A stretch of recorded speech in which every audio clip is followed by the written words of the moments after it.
দেখেন ডিমটা কিন্তু ভাজা হয়ে যাইতেছে, ডিমটা ভাজা হয়ে যাইতেছে।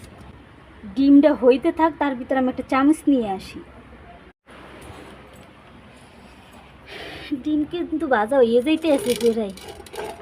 আমি রোদের দিকে যাবো না, কিন্তু এই দেন হাসা হাসা ডিম কিন্তু ভাজা হয়ে গেছে।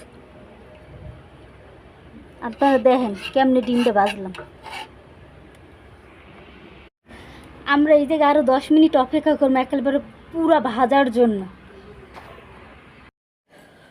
তো আমি 10 মিনিট অপেক্ষা করার পর এখন যাইয়া আবার মনে করেন দেখবো যে ডিমটা ভালো মতো ভাজা হয়েছে কিনা। চলেন আপনারাও দেখবেন, সরাসরি দেখবেন। এই যে দেখেন ডিমের দ্বারা আই পড়ছি, দেখেন তেলটা কেমনে গরম হইতে আছে, সেই লেভেলের গরম হয়েছে।